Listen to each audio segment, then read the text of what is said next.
Hello guys, तो कैसे हैं आप सब। मैं दोबारा आपके पास आया हूं आपके लिए, सिर्फ और सिर्फ आपके लिए। देखिए, बहुत सारे लोगों ने कमेंट किया कि सर एएनएम के लिए, जीएनएम के लिए और बीएससी नर्सिंग के लिए बताइए। तो मतलब तीनों के लिए अलग अलग लोग किए हैं, एक ही आदमी ने नहीं किया, लेकिन मैं तीनों के बारे में, नर्सिंग फील्ड में ये तीनों बहुत बेस्ट जगह है, तो तीनों के बारे में बताऊंगा ताकि आपका कन्फ्यूजन दूर हो सकता है कुछ लोग जीएनएम के लिए सोचे होंगे और उनको बीएससी के बारे में पता चलेगा तो वो बीएससी सेलेक्ट करेंगे। तो इसलिए मैं तीनों के बारे में आज बताने वाला हूं, उसका सारा चीज़ बताऊंगा, एलिजिबिलिटी बताऊंगा, क्राइटेरिया बताऊंगा, सारा चीज़ बताऊंगा और कौन आपके लिए बेस्ट होगा वो भी मैं बताऊंगा। बस अब बने रहिए हमारे साथ और सब्सक्राइब तो जरूर करें। सब्सक्राइब करने के लिए मुझे बोलना ना पड़े ऐसा कुछ करिए आप लोग, है ना, सपोर्ट कीजिए। चलिए नेक्स्ट देखते हैं।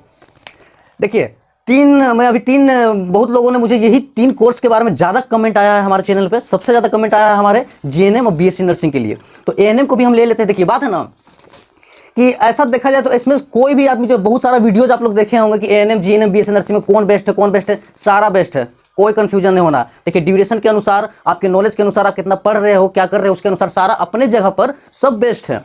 बशर्ते आप पे डिपेंड करता है कि कौन सा कोर्स को आप सेलेक्ट करोगे और कौन सा कोर्स आपके लिए होगा, ये खुद आप डिसीजन कर सकते हो। वैसे फिर मैं हूँ। देखिए, एएनएम, जीएनएम, बीएससी नर्सिंग, इसमें क्या है ना, देखिए एएनएम और जीएनएम दोनों आपका डिप्लोमा कोर्स में आता है, ये दोनों डिप्लोमा कोर्स में आता है। बीएससी नर्सिंग जो है वो बैचलर कोर्स में आता है, ये डिग्री कोर्स है, अंडर ग्रेजुएट, है ना। इसका ड्यूरेशन देख लीजिए। देखिए, एएनएम का ड्यूरेशन 2 ईयर का होता है, जीएनएम का 3 ईयर एंड हाफ होता है, 6 मंथ भी होता है आपको इसमें इंटर्नशिप टाइप का। और बीएससी नर्सिंग 4 साल का होता है। एज एलिजिबिलिटी जो है ना वो तीनों का लगभग सेम है, क्योंकि हम 12th करने के बाद लगभग 17 साल के बच्चे रहते हैं, तो 17 से लेकर 35 साल के बच्चे ये तीनों कोर्स को अचीव कर सकते हैं, तीनों कोर्स के लिए अपने आप को कदम आगे बढ़ा सकते हैं। सब्जेक्ट एलिजिबिलिटी देखते हैं। देखिए, सब्जेक्ट एलिजिबिलिटी जो है ना वो, अगर आप एएनएम करना चाहते हैं तो उसमें 10+2 आर्ट्स एंड साइंस, इसमें कोई इशू नहीं है कि आपको साइंस से, मेडिकल फील्ड में जा रहे हैं तो आपको साइंस से रिलेटेड होना चाहिए, कोई इशू नहीं है।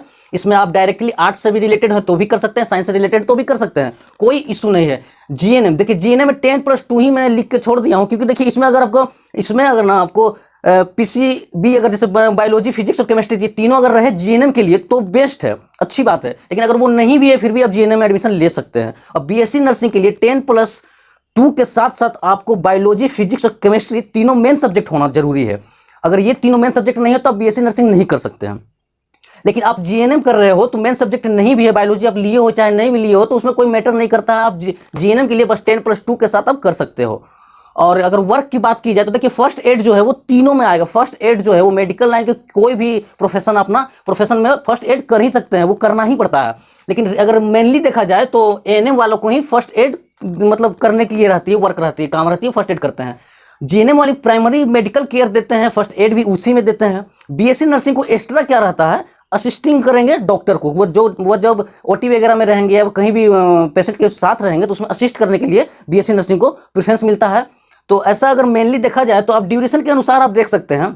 ड्यूरेशन देखिए 2 साल, 3 साल, 4 साल, ड्यूरेशन के अनुसार इसमें क्या है ना, सबका काम बटा हुआ है, सैलरी बटा हुआ है। सैलरी पे अगर हम लोग चर्चा कर रहे हैं तो देखा जाए, देखिए एएनएम अगर आप करते हैं तो प्राइवेट हो, मतलब प्राइवेट में ही देखा जाए तो स्टार्टिंग आपका 8 से 12,000 रुपया स्टार्टिंग पेमेंट होगा। अब आप बोलिएगा 8 से 12 मतलब समझ में नहीं आ रहा आप लोग। देखिए, ऐसा है कि जिस संस्था में आप जाएंगे, जिस हॉस्पिटल में आप जाएंगे वो कैसा है उस पर डिपेंड करेगा कि आपकी सैलरी क्या होगी, और आपके नॉलेज के अनुसार वो आपका सैलरी बांटेंगे। अगर मतलब एज ए फ्रेशर जाएंगे तो आपको वहाँ पे 8 से स्टार्ट कर देना चाहिए, और अगर आपको कुछ अच्छा सा नॉलेज होगा तो वो आपको 12 भी दे सकते हैं। तो स्टार्टिंग पेमेंट आपका 8 से 12 के बीच होने वाला है, और जीएनएम में 10 से 15 होगा।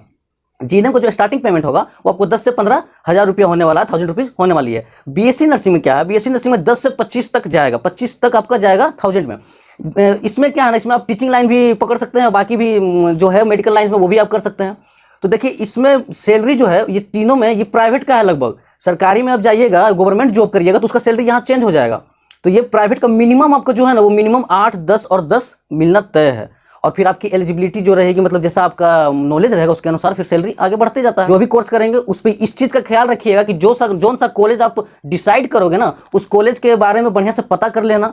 उस कॉलेज का मतलब जो होता है, क्लास वगैरह प्रॉपर चलती है कि नहीं, वो सारा चीज़ आपको पता कर लेना है। ऐसे ही जाकर कहीं भी एडमिशन नहीं ले लेना है, ये सब चीज़ पर ज़्यादा ध्यान देना है आपको, क्योंकि बहुत सारा फ्रॉड भी होता है, क्लास भी नहीं रहता है और एडमिशन ले लेते हैं बच्चों लोग का। तो वहाँ पर बहुत सारा कंसल्टेंसी के थ्रू भी होता है, बहुत लोग पैसे खा जाते हैं। मतलब इनका एडमिशन में देखिए, अभी चार्ज की बात किया जाए तो चार्ज मैं आपको बता दूंगा, आप कमेंट कीजिएगा तो मैं इसका चार्ज भी बताऊंगा कि देखिए ऐसा ना, इस टोटल तीनों कोर्स का जो मतलब फी होता है ना वो कॉलेज पे डिपेंड करता है। वो कॉलेज के साथ, जितना बड़ा कॉलेज होगा उतना ज़्यादा फी लेता है। उसके अनुसार। ऐसे एवरेज फ़ी भी मैं आपको बता दूंगा, कमेंट कीजिएगा, मैं उस पर आपको एवरेज फ़ी बता दूंगा। और इसमें कुछ खास नहीं है, बस इस तीनों में से जो आप सेलेक्ट करोगे ड्यूरेशन के अनुसार ही आप समझ जाओ कि जिसमें ज़्यादा दिन आप समय दे रहे हो वो ज़्यादा नॉलेजेबल होगा।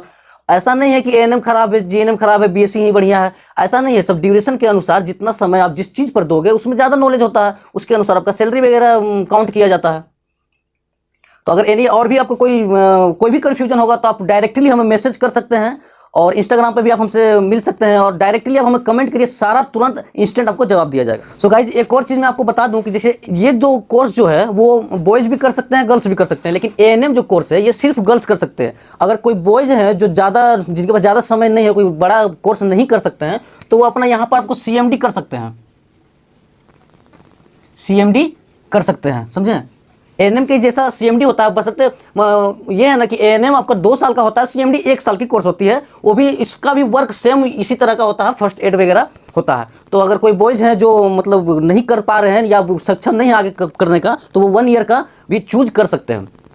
और ये तीनों डिग्री जो है वो बहुत बेस्ट होने वाला है। और अगर आप पर्सनली मुझसे पूछेंगे कि कौन सा, ऐसे तीनों जो है ना वो बेस्ट है, लेकिन अगर पर्सनली पूछेंगे कि हायर तक जाने के लिए हमको कौन सा बेस्ट है, जैसे नीट वगैरह पर तैयारी करने के बाद जिनका MBBS वगैरह नहीं हो पाता है, तो वो लोग ज़्यादातर BSc नर्सिंग को सेलेक्ट करते हैं। तो अगर आप पर्सनली मुझसे पूछेंगे तो BSc नर्सिंग बेस्ट है आपके लिए। और नहीं तो अगर आपके पास बायोलॉजी, फिजिक्स और केमिस्ट्री 10+ के बाद नहीं है, तो आपको GNM इज़ द बेस्ट।